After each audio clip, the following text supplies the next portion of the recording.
अस्सलाम वालेकुम friends, welcome back my channel cook with Maryam. बिस्मिल्लाहिर्रहमानिर्रहीम। आज मैं आपके वेजिटेबल के पकौड़े बनाने की रेसिपी लेके आई जो बहुत ही मज़े के बनते हैं। आप रमज़ान में इनको ज़रूर ट्राई करना। यहाँ मैंने वेजिटेबल में लिए थोड़ी सी मैंने गाजरें ली जिनको मैंने चॉप करके रख लिया। थोड़ी सी मैंने गोभी ली है, इसको भी मैंने अच्छे से चॉप करके रख लिया। ये मेरे पास थोड़ी सी पालक है, ये मेरे पास थोड़ी सी बंद गोभी है। यहाँ मैंने आधी शिमला मिर्च ली है, एक मैंने शलजम ली है, एक मैंने मीडियम साइज़ की प्याज ली जिसको मैंने चॉप करके रख लिया। यहाँ मेरे पास एक बैंगन है, इसको मैं चॉप कर लूँगी। ये हरा धनिया है मेरे पास थोड़ा सा, ये थोड़े से मटर है मेरे पास। यहाँ मैंने थोड़े से आलू लिए हैं। यहाँ मैंने एक पाव बेसन लिया जिसको मैंने अच्छे से छान के रख लिया। बेसन को छान के इस्तेमाल किया करें। ये मेरे पास 4 हरी मिर्चें थी जिसको मैंने चॉप करके रख लिया। यहाँ मेरे पास लाल मिर्च पाउडर है, एक बड़ी चम्मच भर के। यहाँ मैंने एक ही बड़ी चम्मच भर के नमक की ली है। यहाँ मैंने एक बड़ी चम्मच लिया धनिया पाउडर और पिसे हुए गरम मसाले के। यहाँ मेरे पास अदरक पाउडर और लहसुन पाउडर है 1 छोटी चम्मच। ये मेरे पास आधी छोटी चम्मच हल्दी की है। ये मेरे पास 1 बड़ी चम्मच ज़ीरा की है। मैंने यहाँ साबुत ज़ीरा लिया है। सबसे पहले हमें पकौड़े बनाने के लिए एक मैं बड़ी सी कोई बर्तन लेती हूँ। यहाँ मैंने मिक्सचर तैयार करने के लिए एक परात ली है। इसके अंदर मैं बैंगन और शलजम को चॉप करके रख लेती हूँ। फिर मैं आपको बताती हूँ कि हमें क्या करना है। यहाँ मैंने बैंगन और शलजम को अच्छे से चॉप कर लिए। इस तरह के मैंने बारीक बारीक पीस बना लिए शलजम के, और इसी तरह मैंने बारीक पीस बनाए हैं यहाँ बैंगन के।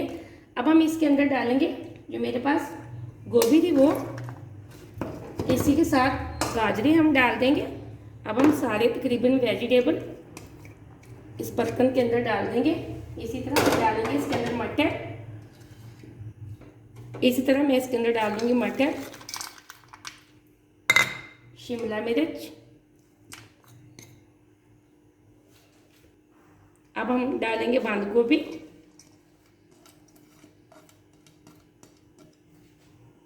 यहाँ हम डालेंगे प्याज, इसी के साथ डालेंगे हम आलू। आलू मैंने चॉप करके एक पानी के अंदर रखी हुई थी, इसलिए कि अगर हम आलूओं को बाहर रखते तो ये बिल्कुल काले पड़ जाते हैं। अब मैं पानी से निकाल के आलू डाल दूंगी। यहाँ मैंने आलूओं को अच्छे से धो के पानी के अंदर रखा था। अब मैं इनको निकाल के यहाँ मैं हरी मिर्चें डाल दूंगी जो मैंने चॉप करके रखी हुई थी। इसी के साथ मैं लाल मिर्च पाउडर डालूंगी, नमक डाल दूंगी इसके साथ, और अब हम डालेंगे इसमें हल्दी पाउडर। अब मैं डालूंगी इसमें लहसुन अदरक का पाउडर। अगर आपके पास लहसुन अदरक का पाउडर नहीं तो आप बेशक ना डालें। अब यहाँ मेरे पास जो साबुत ज़ीरा थे मैंने वो डाल दिए। इसी के साथ मैंने पिसा हुआ गरम मसाला धनिया पाउडर डाल दिए। अब हम डालेंगे जो मेरे पास पालक थी वो मैं डाल दूंगी,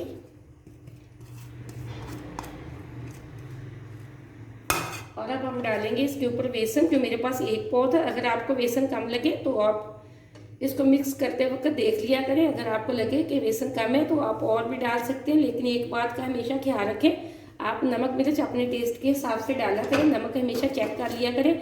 जैसे इसका मिक्सर तैयार होगा तो आप नमक ज़रूर चेक कर लिया करें। अब जो मेरे पास हरा धनिया था मैं वो डाल दूँगी। अब थोड़ा सा पानी लेके मैं इसका मिक्सर तैयार कर लूँगी। यहाँ मैंने हाथ की मदद से एकदम से मिक्सर को मिक्स कर लिया। ये देखिए बेसन थोड़ा सा कम है, मैं अब इसके अंदर थोड़ा सा बेसन और डाल दूंगी। अब थोड़ा सा पानी डाल के इसका मिक्सचर तैयार कर दूंगी। ये देखिए पानी मैंने ज़्यादा नहीं डाला, इसलिए कि हमने सब्जियां धो के डाली थी ना, उनके अंदर से भी थोड़ा सा पानी निकल आया है। अब ये देखिए माशाल्लाह से एकदम से मैं आपको मिक्सर अच्छे से तैयार करके दिखाती हूँ। यहाँ मैंने माशाल्लाह से बहुत अच्छा मिक्सचर तैयार कर लिया। मैंने यहाँ ज़्यादा पकौड़े बनाए इसलिए मेरा बेसन थोड़ा ज़्यादा लगा। आप जितने चाहे पकौड़े बना सकते हैं उस हिसाब से आप इसके अंदर बेसन डालें। रमज़ान में अगर आपका कुछ अच्छा खाने को दिल करे, घर में अक्सर सब्जियाँ पड़ी होती हैं, तो थोड़ी सी सब्जियाँ लें, उसके अंदर 1 आलू और प्याज डालें तो बहुत मज़े के पकौड़े बना लें। हमारे यहाँ इधर बारिश भी हो रही है। यहाँ मैं वेजिटेबल के मज़े के पकौड़े बना रही हूँ। अब हम इसके पकौड़े तैयार करने के लिए मैंने यहाँ एक कढ़ाई ली, इसके अंदर मैंने ऑयल डाल के गर्म करने के लिए रख दिया। ऑयल तकरीबन हमारा गर्म हो चुका है। अब मैं इसके अंदर पकौड़े डालूंगी।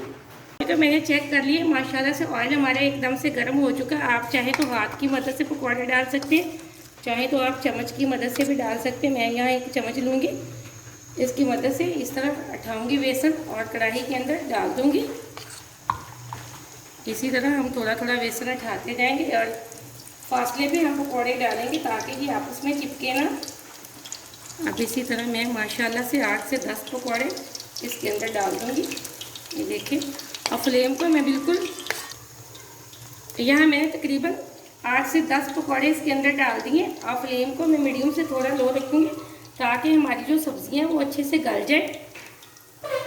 मैं पकौड़ों को चेक करती रहूँगी, जैसे जो एक साइड से पक जाएंगे मैं इसी तरह इसकी दूसरी साइड को चेंज कर दूँगी। ये भी एक साइड से हमारे पकौड़े अभी तक पके नहीं है, इसलिए मैंने फ्लेम को मीडियम से थोड़ा लो रखा हुआ है ताकि जो हमारी सब्जियाँ वो अच्छे से गल जाए।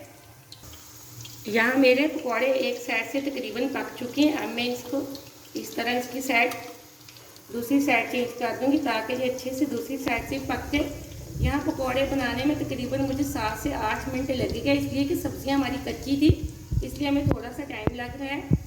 यहाँ मैंने सारे पकौड़ों की दूसरी साइड चेंज कर दी है। ये देखिए, अब 4 मिनट के लिए मैं दूसरी साइड से भी पका दूँगी। यहाँ हमारे एकदम से पकौड़े तैयार हो चुके हैं, दोनों साइडों से बहुत अच्छे पक के तैयार हो चुके हैं, बहुत ही क्रिस्पी और बहुत ही क्रंची। अब मैं इनको एक छलनी के अंदर निकाल दूँगी। छलनी के अंदर मैं इसलिए निकालूंगी ताकि जो इसके अंदर ऑयल है वो अच्छे से छलनी के अंदर ही निकल जाए।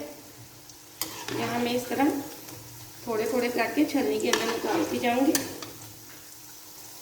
इसी तरह सारे पकौड़े हम छलनी के अंदर निकाल देंगे।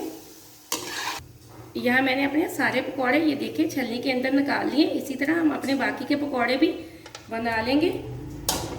यहाँ मैंने अपने सारे पकौड़े तैयार कर लिए हैं। ये देखिए, सारे पकौड़े हमारे एकदम से पक के तैयार हो चुके हैं। मैं फ्लेम को ऑफ करने लगी हूँ, मैं इनको भी छलनी के अंदर निकाल ली हूँ। ये रेसिपी मैंने स्पेशल आपको रमज़ान में बनाने के लिए आपको बताई है, ताकि आप रमज़ान में अगर पकौड़े बनाने चाहें तो आपके घर में जो भी वेजिटेबल बचे हों आप उनके पकौड़े बनाएं और इन्जॉय करें। ये बहुत ही मज़े के पकौड़े बनते हैं, बहुत ही अच्छी रेसिपी है। आप इस रेसिपी को ज़रूर ट्राई करना। आपने अगर अभी तक मेरे चैनल को सब्सक्राइब नहीं किया तो प्लीज़ जल्दी से कर लें, ताकि मेरी हर आने वाली वीडियो सबसे पहले आप देख सकें और मज़े मज़े की चीज़ें बना सकें।